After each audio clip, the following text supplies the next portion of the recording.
Super weekend भारतीय बाजारों के लिए तो जबरदस्त तेजी का माहौल रहा पूरे हफ्ते, लेकिन हफ्ते का अंत जिस तरह से हुआ और पूरा का पूरा देश झूम उठा जब भाला फेंक में नीरज चोपड़ा ने जीता गोल्ड मेडल।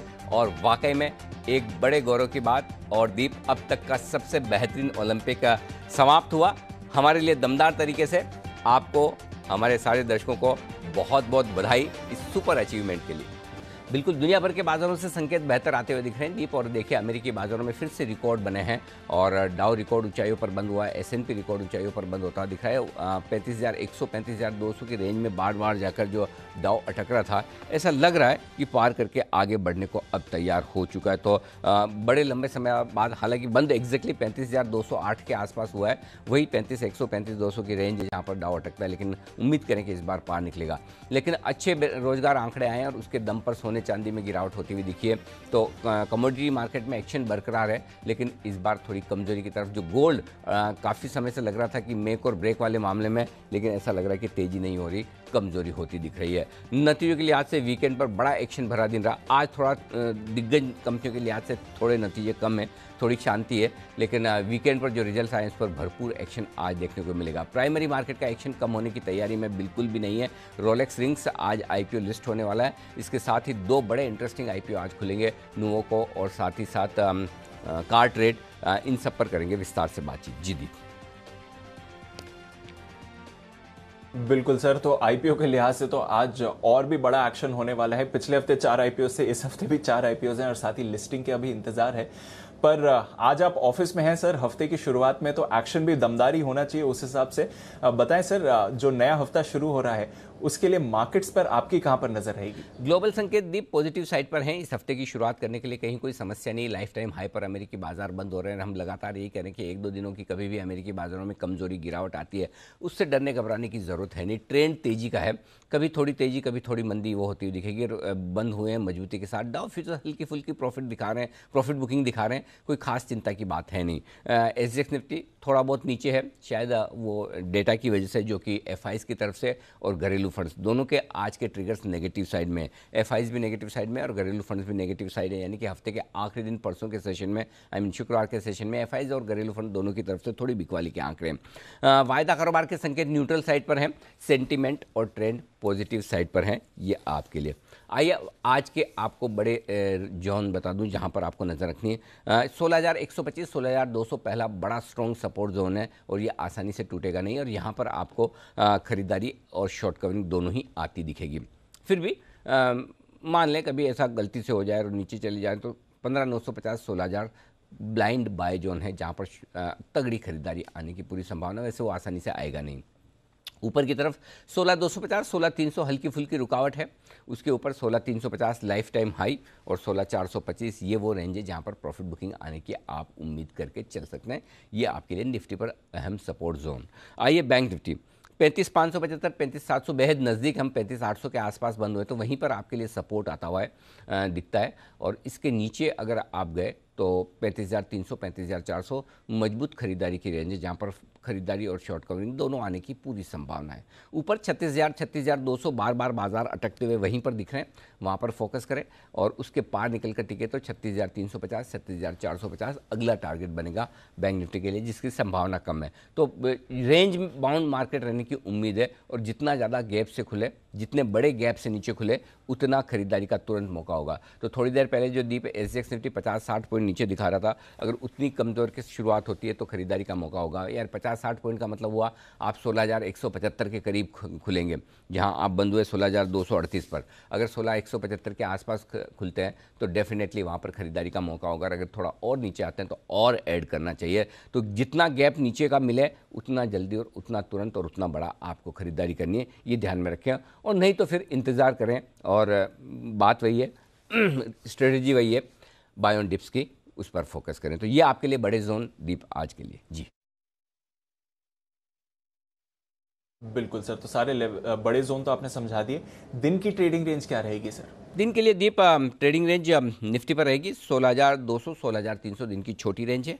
16,175 16,350 दिन की मीडियम रेंज है। 16,125 से लेकर 16,400 दिन की बड़ी रेंज के तौर पर लेकर चले आप। ये आपके लिए निफ्टी पर हो गया। अब आइए बैंक निफ्टी 35,675, 35,975 ये दिन की छोटी रेंज मानकर चलें।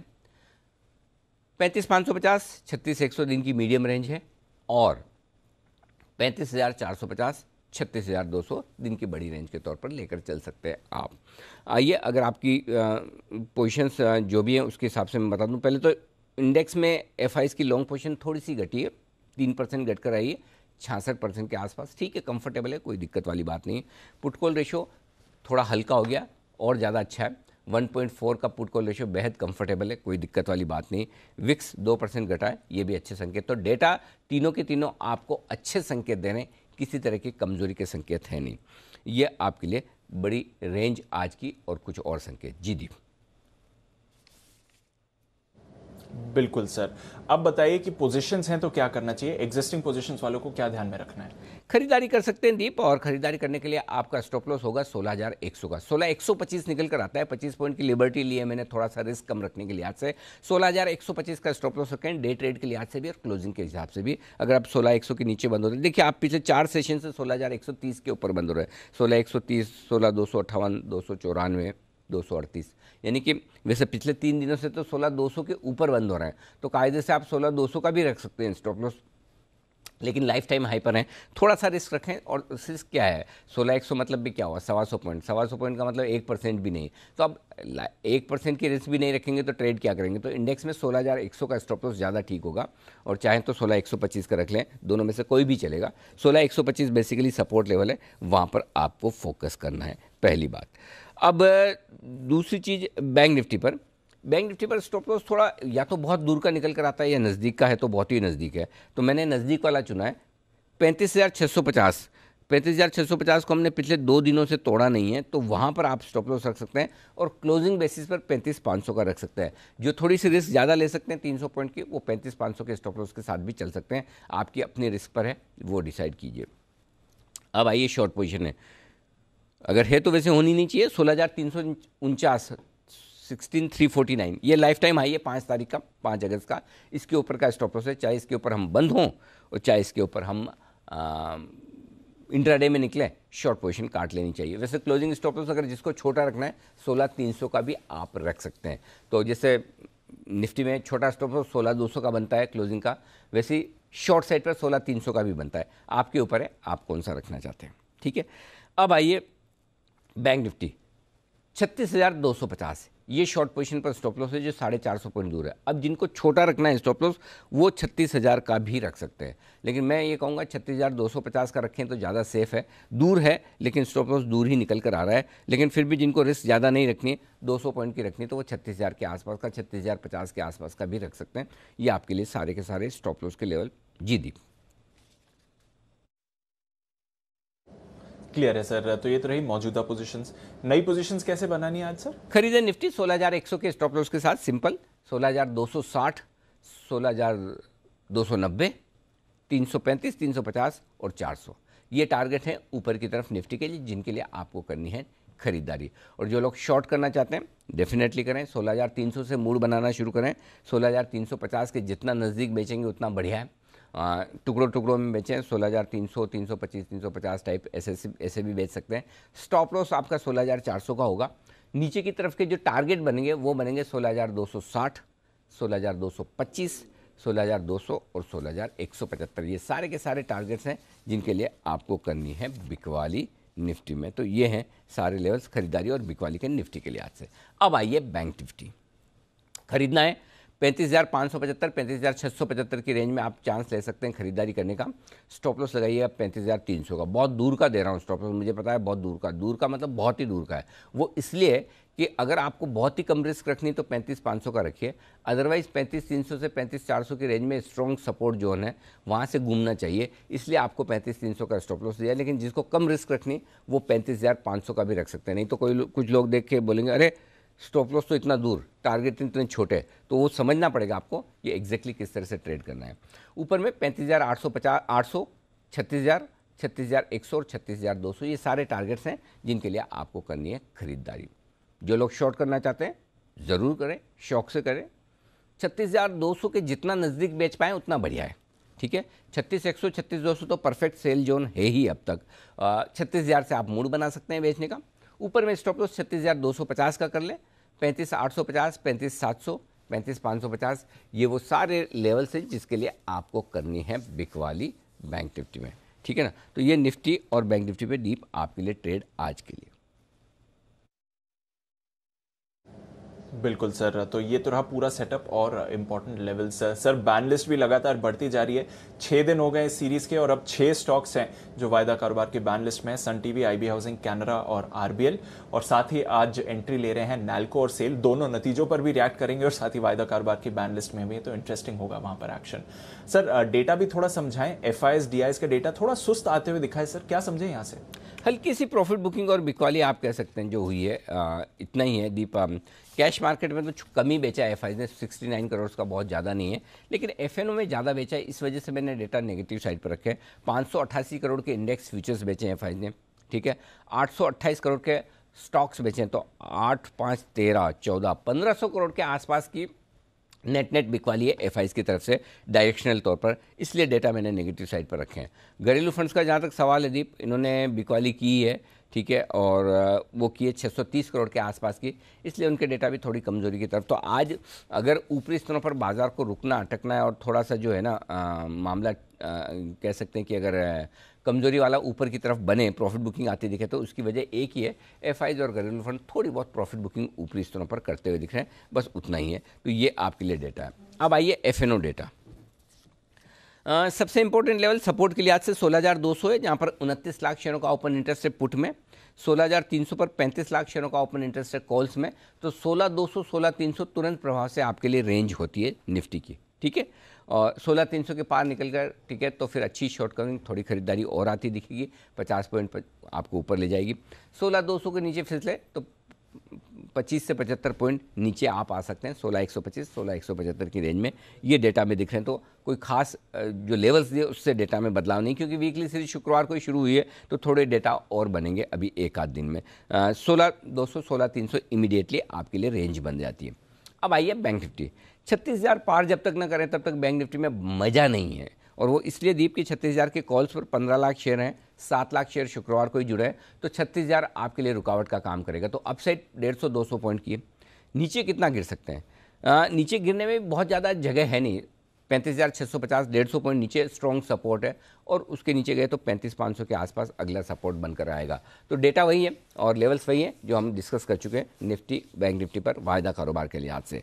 पुट कॉल रेशो घटकर आया है 1:40 पर, ये एक अच्छा कंफर्टेबल साइन है कि पुट कॉल रेशो में कमी होती दिखी। एक और चीज़ जो दीप में कहना चाहता हूँ वो ये है कि प्रीमियम हल्की सी बढ़ी है, 119 पॉइंट से 131 पॉइंट बैंक निफ्टी में, और 6 पॉइंट से 13 पॉइंट निफ्टी में। जी बिल्कुल सर, तो ये पूरा सेटअप आपके लिए, और रेंज बाउंड थोड़ा एक्शन हो सकता है, पर स्टॉक स्पेसिफिक एक्शन भरपूर होने वाला है, और इसलिए अनिल जी के लिए बिगुल आज के स्टॉक ऑफ द डे का।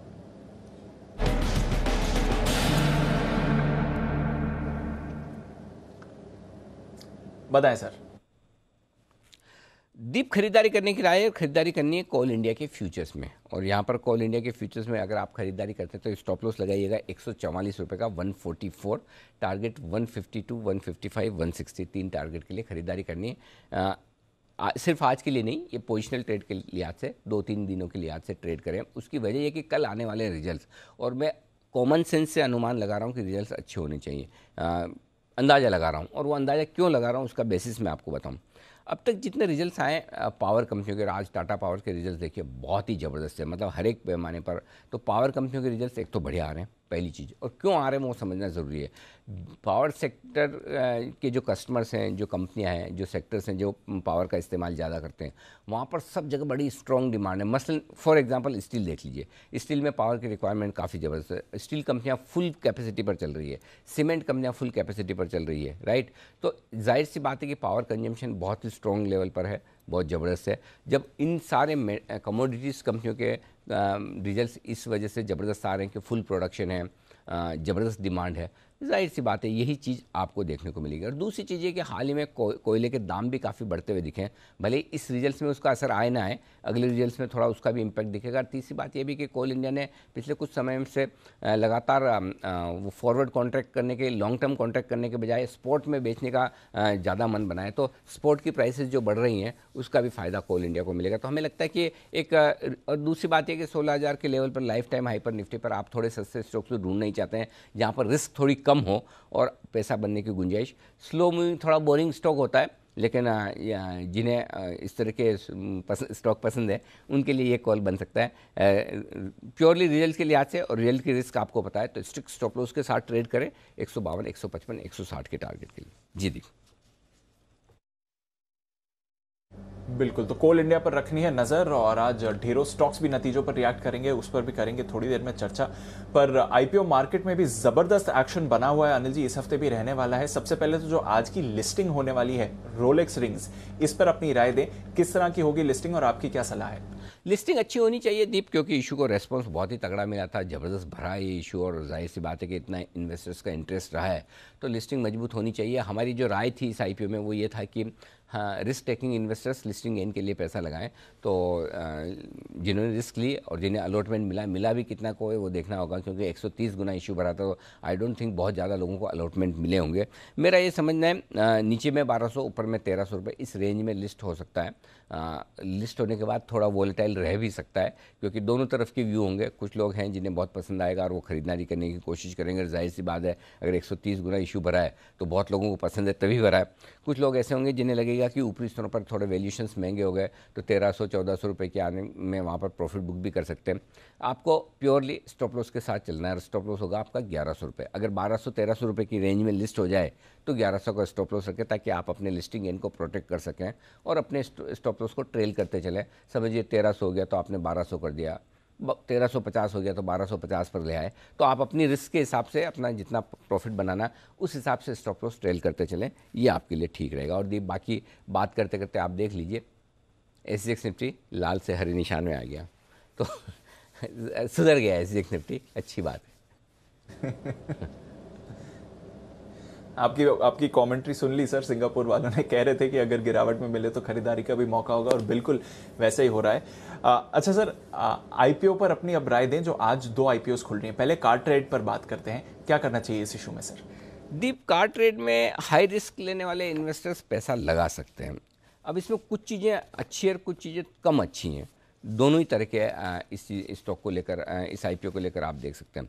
अच्छा क्या है? अच्छा ये है कि नए ज़माने के बिजनेस और नए ज़माने के बिजनेस बाज़ार को पसंद आ रहे हैं, चाहे वो अभी हाल ही का जोमेटो हो, जो टेक्नोलॉजी ड्रिवन कंपनियां हैं, न्यू एज कंपनी जिसको हम कह सकते हैं। तो उस हिसाब से इन कंपनियों में फॉरेन इन्वेस्टर्स का इंटरेस्ट हमेशा रहेगा, और मुझे लगता है इंडियन इन्वेस्टर्स को इस तरह की कंपनियों को समझने में थोड़ा सा वक्त लगेगा। अभी हम डाइजेस्ट नहीं कर पाए कि कोई कंपनियां बिना एसेट्स के मतलब बिना किसी सॉलिड क्या कहना चाहिए इसे, सिर्फ ई कॉमर्स वाली कंपनियां इतने वैल्यूशंस पर ट्रेड कर सकती है।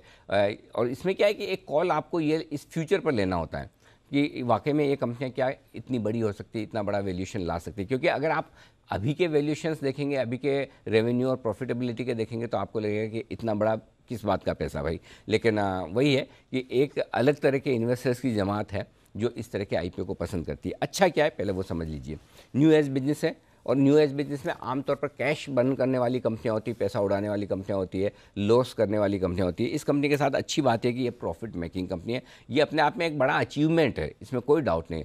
अब वो प्रॉफिट बनना अभी भी शुरू हुआ है, तो आप कह सकते हैं कि आईपीओ आने के पहले प्रॉफिट बनना शुरू हुआ, लेकिन अब आईपीओ में 3 साल के ही आपके अगर डेटा होते हैं तो आप उतना ही बताएंगे। तो मुझे लगता है कि एटलीस्ट मुनाफा बनाने वाली कंपनी, और इस स्पेस में ये अकेली कंपनी है जो मुनाफा बनाने वाली कंपनी है। मैं आपको एक और एग्जांपल देना चाहता हूँ। ईज माई ट्रिप का आईपीओ आया था दीप, तब भी यही था, पूरी ऑनलाइन टिकटिंग और ई कॉमर्स वाली कंपनी में एकमात्र कंपनी ईज माई ट्रिप थी जिसने जो प्रॉफिट बनाती थी। तब भी बड़ा लोगों को डाउट था कि वाकई में क्या इस तरह की कंपनियां आगे चल पाएगी। आज देखिए 450 रुपये का दाम है। सो आई थिंक ये एक अलग तरह के आईपीओ जिन्हें पसंद करने वाले कुछ अलग तरह के लोग हैं, तो प्रॉफिट मेकिंग कंपनी अच्छा है। दूसरी बात है कैश रिच है, 600-650 करोड़ के इन्वेस्टमेंट्स हैं, कैश इक्विवेलेंट है, तो ऐसा नहीं कि डेट है, इनके पास पैसा भी है। अब नेगेटिव एक ये है कि एक तो ये कि ऑफर फॉर सेल है, सारे एग्जिस्टिंग इन्वेस्टर्स बेच कर जा रहे हैं, तो कई बार आपको ये भी लग सकता है कि अरे जो जिन्होंने कंपनी बनाई है, जो टॉप मैनेजमेंट में है, जो प्राइवेट इक्विटी इन्वेस्टर है, वो बेचे, हम उनको रास्ता क्यों दे निकलने का। ये आपकी मर्जी है, ये एक कॉल है जो आपको लेना है। लेकिन आजकल कई सारे आईपीओ आ रहे हैं और कई ज़्यादातर आईपीओ में फ्रेश इशू के बजाय स्टॉक मार्केट में बूम चल रहा है, तेज़ी है, पैसा मिल रहा है आसानी से, चलो लिस्ट करो निकलो। और होता ही है, private equity funds, venture capitalist, ये सारे लोग इसीलिए पैसा लगाते हैं कि अल्टीमेटली उन्हें एग्जिट करना है। तो एक चीज़ तो ये है कि भाई एग्जिट करना चाहते हैं, कंपनी को कोई पैसा नहीं जा रहा, न उनको ज़रूरत है। दूसरी बात है कंपटीशन बहुत है, ये अकेले नहीं है कार ट्रेड, इस स्पेस में कई सारी कंपनियां, और सबसे बड़ी बात एंट्री बैरियर है नहीं। तो उस लिहाज से कंपटीशन कभी भी बन सकता है, कभी भी बढ़ सकता है, वो सबसे ज़्यादा बड़ी रिस्क है मेरे हिसाब से कि कंपटीशन अगर बढ़ा तो क्या होगा। वैल्यूएशंस मतलब सस्ते नहीं है। Profit making company, debt free company होना अपने आप में अच्छा है, लेकिन जिन लेवल्स के आसपास वैल्यूएशंस आ रहा है, जो पुरानी अर्निंग हम देख रहे हैं, उस हिसाब से तो भाई साहब कभी लगाया ही ना जाए। बोले कि 200 के पी मल्टीपल पर आप स्टॉक कैसे ले सकते हैं, क्या कर सकते हैं। लेकिन ठीक है, फ्यूचर अर्निंग्स को देखते हुए, इन सब को देखते हुए हो सकता है थोड़ा आपके लिए आगे चलते हुए मौका बन सकता है। तो मेरा ये समझना है, जो इन्वेस्टर्स रिस्क लेने की ताकत रखते हैं, अब रिस्क लेने से मतलब ये, रिस्क लेने की बात मैंने जोमेटो में भी कही थी, ईज माई ट्रिप में भी कही थी, वहाँ पैसा बना है, इसका मतलब ये नहीं कि पैसा नहीं बन सकता है। आपको बिजनेस मॉडल को लेकर रिस्क पता होनी चाहिए। रिस्क प्राइसिंग की ही नहीं होती है, रिस्क बिजनेस मॉडल की होती है। और जब आप इन्वेस्ट करें तो सिर्फ एक भाव से कोई शेयर खरीद लेना, या कई बार लोग मुझे लिखते हैं, अभी भी लिख रहे हैं कि आपने तो जोमेटो में बोला था हाई रिस्क इन्वेस्टर ही पैसा लगाएं, तो सही है। हाई रिस्क का मतलब ये नहीं कि स्टॉक नीचे ही लिस्ट होना चाहिए। हाई रिस्क इन्वेस्टर्स का मतलब ये कि आपको उस बिजनेस से रिलेटेड रिस्क समझने की ज़रूरत है। पैसा बनना एक बात है और बिजनेस के रिस्क को समझना दूसरी बात है। तो यहाँ पर बिजनेस के रिस्क को समझते हुए आप पैसा लगाएं। रिस्क का मतलब सिर्फ और सिर्फ प्राइस से नहीं है, प्लीज़ ये थोड़ा सा अच्छे से समझें कि इसका क्या मतलब होता है। ये बिजनेस मॉडल रिस्की हैं, ये पैसा बना कर देंगे तो बहुत बड़ा दे देंगे, नहीं बना कर देंगे तो कभी आपको रिस्क भी क्रिएट कर सकते हैं। बस उतना ध्यान में रखने की ज़रूरत है। तो अगर आप रिस्क लेने की ताकत रखते हैं तो लिस्टिंग गेन के लिए एक बार अप्लाई कर सकते हैं। जी दी, ओके। तो ये तो हो गया आपका कार ट्रेड। अब आइए दूसरा आईपीओ जो आज खुलने जा रहा है वो है नुवोको विस्टास। निरमा के जो प्रमोटर है करसन भाई पटेल साहब, उनकी प्रमोट की हुई ये सीमेंट कंपनी है। इसमें इंटरेस्टिंग चीज़ जो है वो मैं देना चाहता हूँ। पहली चीज़, अगर आप सिर्फ और सिर्फ शॉर्ट टर्म के लिए अप्लाई कर रहे हैं, लिस्टिंग गेन के लिए अप्लाई करें तो प्लीज़ ना करें, अवॉइड है। लेकिन अगर आपका व्यू लॉन्ग टर्म का है, लॉन्ग टर्म से मेरा मतलब है कम से कम 3 साल का, 2025 तक का आपका व्यू है, तो फिर आप इसमें अप्लाई करें। 2024-2025 का अगर आपका व्यू है तो अप्लाई कर सकते हैं। और ऐसा मैं क्यों कह रहा हूँ, देखिए अच्छी बातें क्या है, कंपनी का के प्रमोटर ग्रुप बहुत स्ट्रांग है। सीमेंट कंपनियों के लिए माहौल अच्छा ही है, कहीं कोई डिमांड वगैरह से रिलेटेड कोई दिक्कत है नहीं। एक इंटरेस्टिंग चीज़ जो इस कंपनी में दिख रही है, लगातार कंपनी इनऑर्गेनिक ग्रोथ कर रही है, दूसरी कंपनियों को खरीद रही है और खरीद कर आगे बढ़ने का इरादा ये रखते हैं। हाल ही में आपने देखा इमामी और एक आध और नॉर्थ की कंपनियों को इन्होंने खरीदा है और वहाँ से इन्होंने ग्रोथ ली है। तो ग्रोथ लेने के लिए बजाय आप कैपेसिटी लगाएं, उसमें लंबा एक आपके गेस्टेशन पीरियड होता है, उन सब में फोकस कराएं, उसके बजाय आप कंपनियां ही खरीद लें, ज़्यादा बढ़िया। कुछ लाफार्ज की एसेट्स इन्होंने खरीदी है, इमामी की खरीदी है और वहाँ से इन्होंने अपना अच्छा ग्रोथ बनाया। तो ग्रोथ बढ़िया है, लेकिन इनऑर्गेनिक ग्रोथ है। दूसरी बात यह कि नेगेटिव साइड पर अगर आप जाएंगे तो ये कि पूरा का पूरा जो फोकस है कंपनी का ईस्टर्न और नॉर्दर्न मार्केट में है। और सबसे बड़ी बात है कि वो एक ही ज्योग्राफी में लिमिटेड है। ये ज्योग्राफी ऐसी है जहाँ सीमेंट के दाम पूरे हिंदुस्तान में सबसे कम है ना। तो थोड़ा सा वो प्राइसिंग पावर इनको मिल नहीं पाता है वहाँ रहने की वजह से, ये आपके लिए एक हल्का नेगेटिव है। दूसरा है कि कंपनी के बुक्स पर थोड़ा सा डेट है। डेट इसलिए है कि इनऑर्गेनिक एक्विजिशन कर रहे हैं, दूसरी कंपनियां खरीद रहे हैं तो थोड़ा कर्ज लेकर खरीद रहे हैं, तो वो वाली चीज़ है। अब रहा सवाल वैल्यूएशन का, इसीलिए मैं कह रहा हूँ कि सिर्फ आईपीओ के लिए, सिर्फ लिस्टिंग गेन के लिए आईपीओ मैंने लगाए। उसकी वजह यह है दीप कि महंगे वैल्यूएशंस हैं, कंपनी की जो साइज़ है उस साइज़ को देखते हुए और जो रेवेन्यू है, मार्केट कैप को देखते हुए मेरे पास चॉइसेस बहुत हैं, बहुत सारी चॉइस है मेरे पास मार्केट में। तो फिर मैं क्यों ना दूसरी कंपनियां खरीदो। इनका इस साल का प्रॉफिट है 2800-2900 करोड़, अल्ट्राटेक 5500 करोड़ के आसपास है, बाकी कंपनियां भी ज़बरदस्त आपको, माफ़ कीजिए, इनका तो 27 करोड़ का प्रॉफिट है। तो मेरे हिसाब से ये है कि जो कंपनियां हैं वो दूसरी कंपनियां भी काफ़ी आपके पास अवेलेबल है, ऑप्शंस काफ़ी हैं, तो इसलिए अच्छी कंपनी है, मैनेजमेंट बढ़िया है, लॉन्ग टर्म के लिए ठीक है, शॉर्ट टर्म के लिए छोड़ दें। अगर आप लॉन्ग टर्म का व्यू, हो सकता है आपका शॉर्ट टर्म में लिस्टिंग पे पैसा बन जाए, अलग बात है, लेकिन व्यू आपका लॉन्ग टर्म का रहना चाहिए। भाई मेरा तो पॉइंट सिंपल है, आप 2 साल का सोचो कि 2 साल में पैसा बनेगा और 2 महीने में बन जाए तो किसी को ऑब्जेक्शन थोड़ी होना चाहिए। व्यू आप लंबा रखें। सिमिलरली मार्च में 2020 में सोचा था कि 6 साल में पैसा बनेगा, अब 6 महीने 12 महीने में बन गया तो खुश हो जाइए। जल्दी बन जाए तो फिर ये मत कहिएगा कि अरे आपने तो बोला था लॉन्ग टर्म और लिस्टिंग पे बढ़ गया। तो लिस्टिंग पे बढ़ गया तो अच्छी बात है, आपका नसीब है, अदरवाइज लॉन्ग टर्म के लिहाज से पैसा लगाइए, ज़्यादा बढ़िया। लॉन्ग टर्म का लिहाज से लगाएंगे, शॉर्ट टर्म में बन जाएगा तो खुशी होगी, शॉर्ट टर्म के लिहाज से लगाएंगे नहीं बनेगा तो ज़्यादा दुखी होंगे। इसलिए बेहतर है इस IPO में व्यू लॉन्ग टर्म का रखें। जी दी, क्लियर है सर। तो ये लॉन्ग टर्म के लिए है और साथ ही car trade high risk investors के लिए। पर इंटरेस्टिंग होगा, एक न्यू एज इकोनॉमी और एक ओल्ड इकोनॉमी स्टॉक दोनों के IPO साथ में आ रहे हैं, तो रिस्पांस पर हमारी नजर बनी रहेगी। आइए फिर जो नतीजे आए हैं उन पर कैसा रिएक्शन रहेगा और खबरों वाले शेयर्स कौन से हैं, साथ ही ब्रोकरेजेस का क्या कहना है, इस पर भी जान लेते हैं हमारी रिसर्च टीम के साथ। वरुण, देवांशी, मानसी और साथ ही आशीष हमारे साथ तैयार है। वरुण, गुड मॉर्निंग, बताएं आज के ट्रिगर्स और साथ ही कुछ पोस्ट मार्केट नतीजे। गुड मॉर्निंग दीप। तो ट्रिगर्स में तो सबसे पहले नतीजे काफ़ी सारे आने वाले हैं और इस पूरे वीक में 1900 से ज़्यादा कंपनियां हैं जो अपने नतीजे घोषित करेगी। आज करीब 130 कंपनियां हैं जिसमें कैश में AstraZeneca Pharma, Automotive Axle, Balrampur Chini, Timken, satin credit, ये तमाम वो कंपनीज है जो अपने नतीजे घोषित करेगी, तो यहाँ पे नजर होनी चाहिए। रोलेक्स रिंग्स की आज लिस्टिंग होने वाली है। इशू प्राइस 900 रुपये प्रति शेयर का रखा गया है। IPO जो है 130.4 टाइम्स सब्सक्राइब हुआ था। इंडियन होटल्स नतीजे आएंगे, साथ ही साथ फंड रेजिंग पे बोर्ड की बैठक है। इसके अलावा बलरामपुर चीनी नतीजे तो मैंने आपको बता दिए आएंगे, लेकिन साथ ही साथ बायबैक पे एक कंपनी जो है वो विचार करने वाली है, तो यहाँ पे आपकी नजर होनी चाहिए। गोल्ड बॉन्ड स्कीम जो है वो आज से खुलने वाली है, 13 अगस्त तक ये खुली रहेगी। 4,790 रुपये प्रति ग्राम का प्राइस रखा गया है।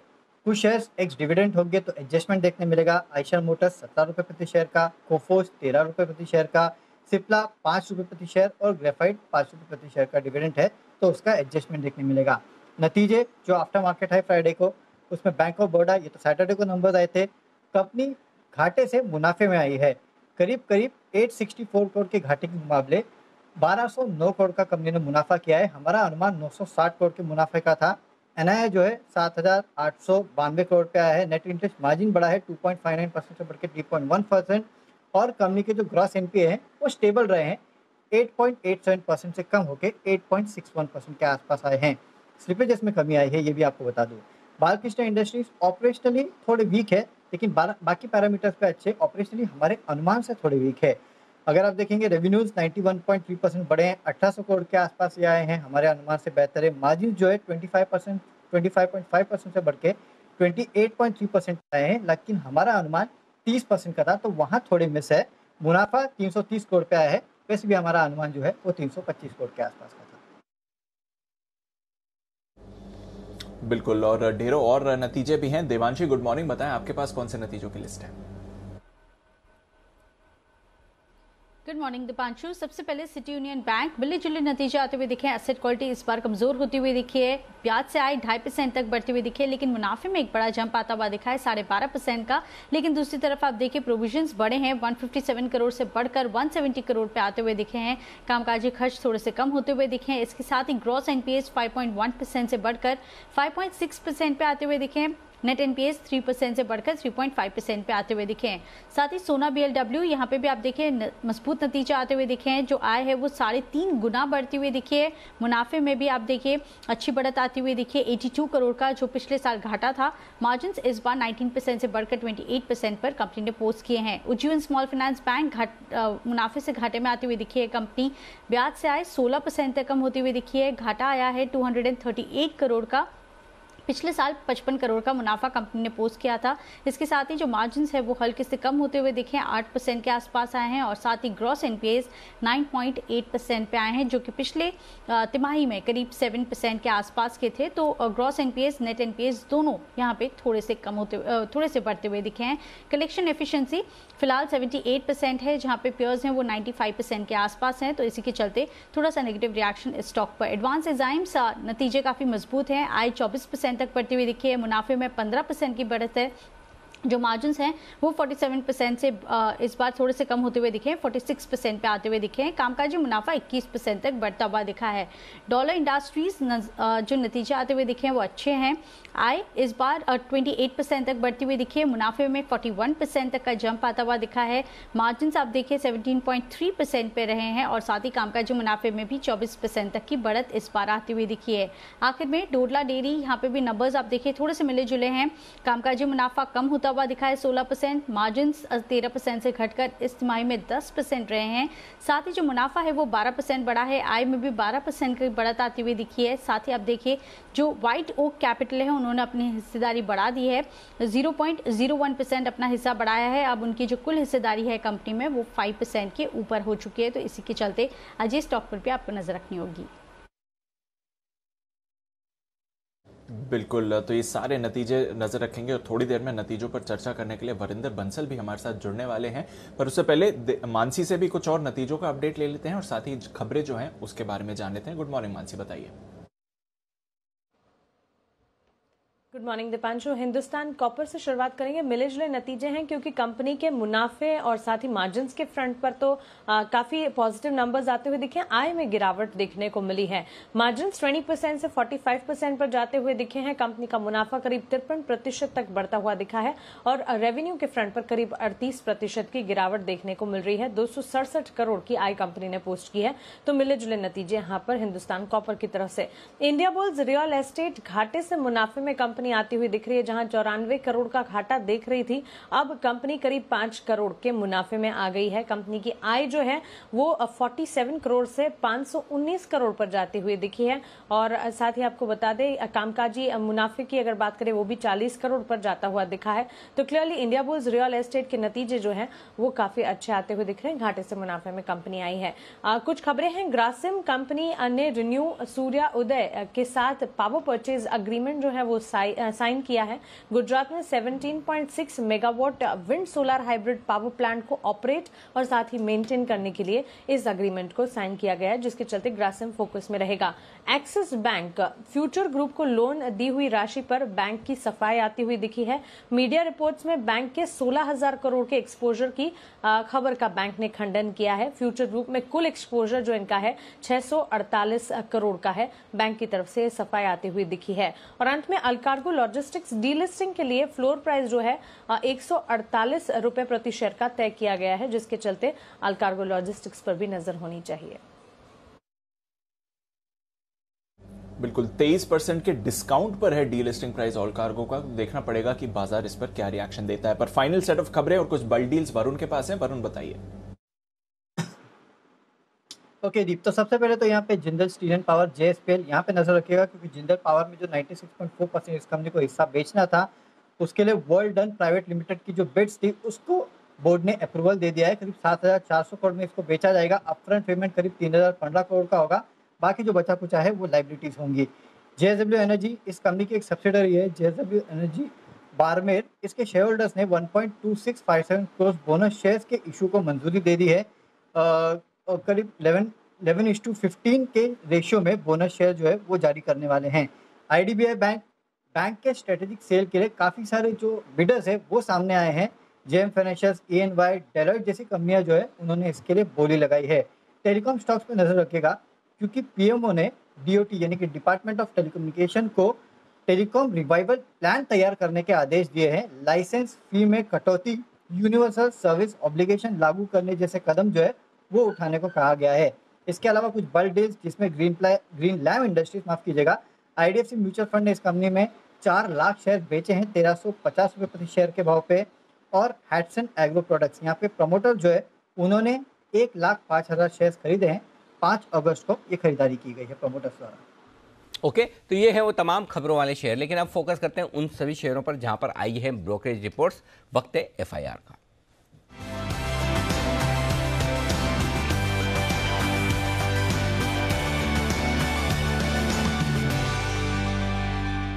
बताया आशीष, ढेर सारी रिपोर्ट्स हैं सर। 3 पेज रिपोर्ट्स है मेरे पास आज। 3 पेज?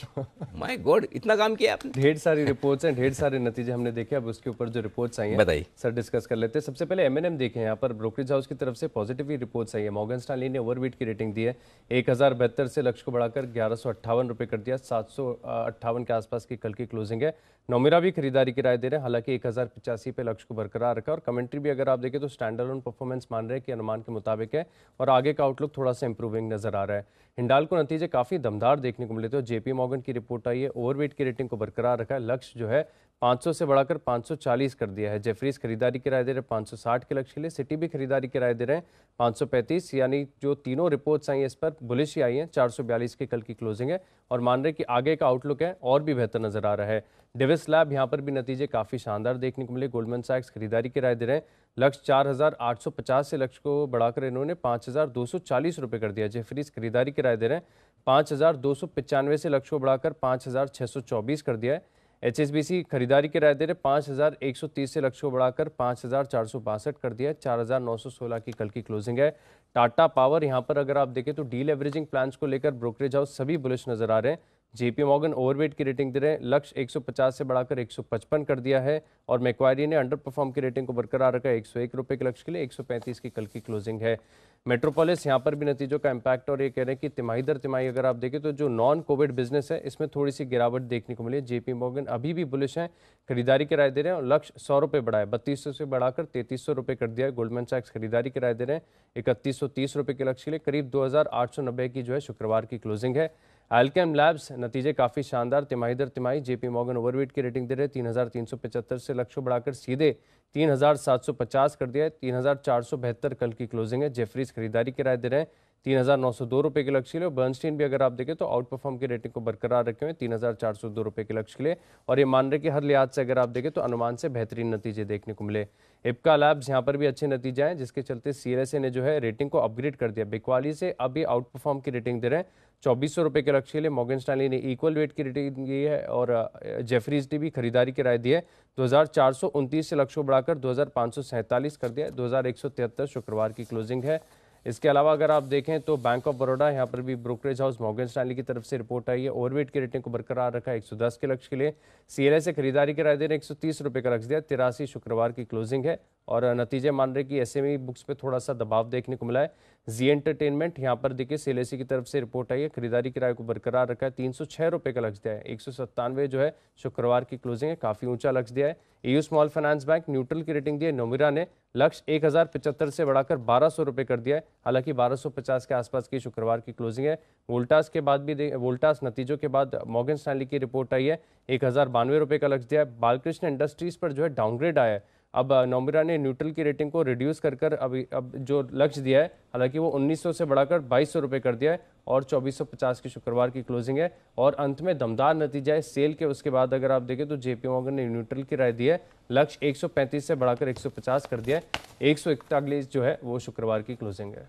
ओके, तो ये है आपके लिए सारी की सारी ब्रोकरेज रिपोर्ट्स जो आज आई हैं आपके लिए। कुछ बहुत ही बेहतरीन और बहुत ही शानदार ब्रोकरेज रिपोर्ट्स आपके सामने आइए। अब वक्त है वरिंदर रिजल्ट एक्सरे का।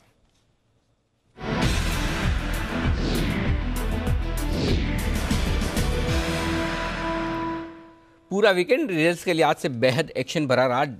ढेर सारे रिजल्ट्स आए, लेकिन आइए शुरुआत करते हैं उन्हीं नतीजों से जहां रिजल्ट्स हैं दमदार, शेयर्स हैं अभी भी सस्ते, बहुत महंगे नहीं। वरिंदर, गुड मॉर्निंग, बताइए। Very good morning sir. 200 से ज्यादा कंपनीज का रिजल्ट आया था लास्ट 2 दिन में, but we will stick to important ones. Sir, Steel Authority of India SAIL, I think they are doing fabulously well in the PSU space. हमें सबको मालूम था कि रिजल्ट्स अच्छे आएंगे, सो ठीक है, लोग बोलेंगे कि यार टाटा स्टील के नंबर अच्छे आए, अदर कंपनीज के नंबर्स अच्छे हैं, टाटा स्टील के नंबर्स आएंगे, सॉरी, क्योंकि स्टील में सबके नंबर्स अच्छे आ रहे हैं, टाटा स्टील बीएसएल के नंबर्स आए। सर, इसमें एक चीज देखने वाली है कि अभी भी क्वार्टर ऑन क्वार्टर जो एबिटा पर टन है वो इंक्रीज हो रहा है। एबिटा वॉल्यूम नीचे था इसका, but EBITDA per ton came at all time high level. So जिस तरीके से ये अपने कॉस्ट कंट्रोल कर रहे हैं, जो पीएसयूज में हमने ज्यादा देखा नहीं है, एटलीस्ट सेल वो डिलीवर कर रहा है। एक ही नंबर दूंगा सर मैं कि इसका अभी भी जो वॉल्यूम एक्सपेक्टेशन है पूरे साल का वो है कुछ 13 to 14 मिलियन टन।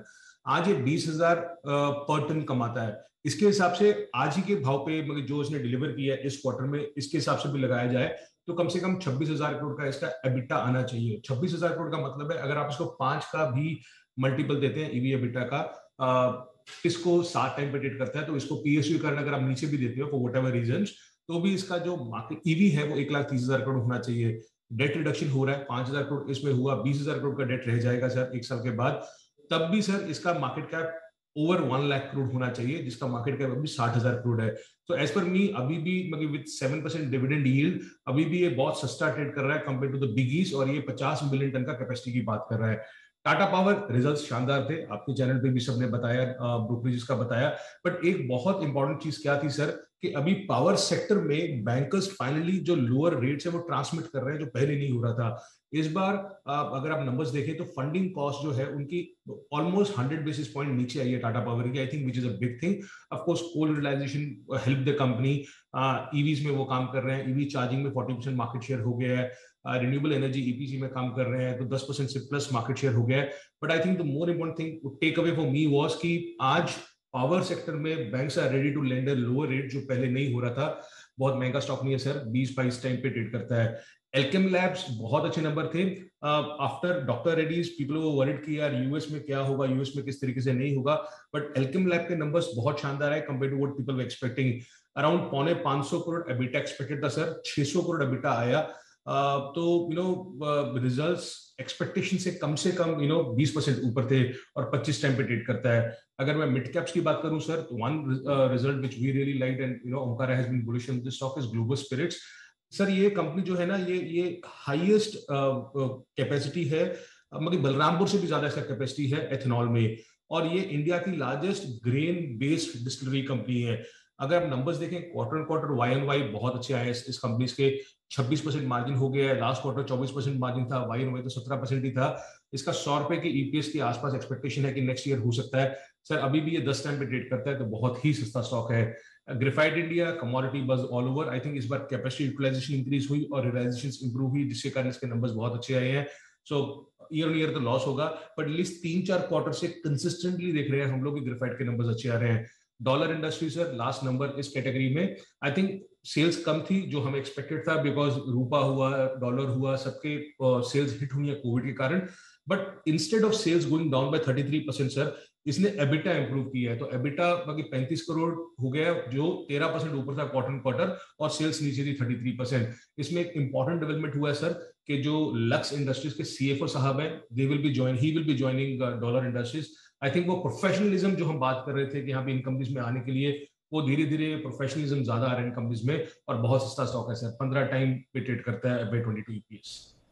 ओके और डॉलर इंडस्ट्रीज का मैनेजमेंट कुछ ही देर में हमारे साथ जुड़ेगा। विनोद कुमार गुप्ता साहब होंगे 10:15 बजे हमारे साथ, और जानेंगे उनसे इतनी दमदार परफॉर्मेंस और मार्जिन्स में जो बढ़ोतरी दिखी है, जैसा वरिंदर बता रहे हैं, उसके पीछे की वजह। आइए बढ़ते आगे और अब उन शेयरों पर करते हैं फोकस जिनके रिजल्ट्स अच्छे हैं लेकिन हैं महंगे। बताएं एक्सपेंसिव वैल्यूएशंस वाले वो रिजल्ट्स, वरिंदर।